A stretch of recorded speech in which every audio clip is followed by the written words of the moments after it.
Explosions were heard across Doha on Monday, as Iran launched missiles at a U.S. airbase in Qatar's capital. The attack was retaliation for U.S. airstrikes on Iranian nuclear sites over the weekend, when it joined Israel's air war against Tehran. But just hours later, U.S. President Donald Trump announced on his Truth Social platform a, quote, complete and total ceasefire between Israel and Iran. He congratulated the two countries on having the stamina, courage, and intelligence to end what he called the 12-day war. Trump had said Iran gave the United States notice prior to the missile attack in Doha, which he said made it possible for no lives to be lost. Early on Monday, Israel bombed a political prison in Tehran, in a renewed demonstration of its willingness to strike not only military and nuclear targets, but key pillars in Iran's ruling system. The Trump administration maintains its aim is to solely destroy Iran's nuclear program, not to open a wider war. But in a social media post on Sunday, Trump spoke of toppling the hardline clerical rulers, who have been Washington's main foes in the Middle East since Iran's 1979 Islamic Revolution. We've seen a chaotic morning in the Middle East after President Donald Trump announced this tentative ceasefire to end the Iran-Israel war. Now, around 4 a.m. Tehran time, Iran's Foreign Minister Abbas Araghchi wrote online that if there were no additional Israeli airstrikes targeting the Islamic Republic, that Tehran would stop its attacks on Israel. There's been no acknowledgement of this by Israel, both of Araghchi's comments and Trump's posts online about the tentative ceasefire. But just in the last few minutes, we've had at least 3 barrages of missiles launched by Iran at Israel.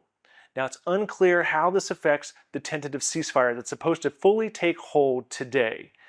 In other rounds of Middle East wars, including those involving Israel, we often see belligerents launch last-minute attacks targeting areas that they wanted to hit in their campaigns. And we haven't still heard from Israel officially from its political class, including Prime Minister Benjamin Netanyahu, where he stands on the Trump proposed ceasefire. This all means that while these attacks are going on, there's still a chance for the ceasefire to take hold, but everything remains incredibly tentative. The strikes were a spectacular military success.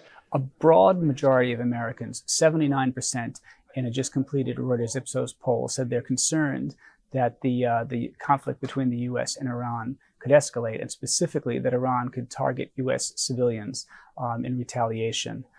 A similar number said they were concerned about the safety of U.S. military personnel in the region in the poll taken before Iran said it had launched missiles at U.S. military sites around the Middle East. Overall, 84% of respondents to the poll said they were concerned about the growing conflict escalating.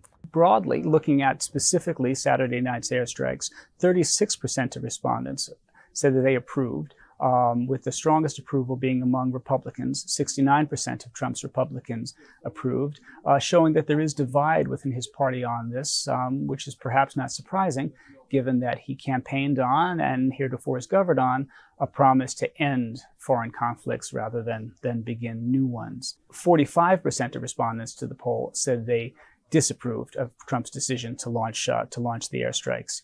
Overall, just about a third of respondents said they supported continuing the U.S. airstrikes, indicating a very limited demand among the American public for continued military action against Iran.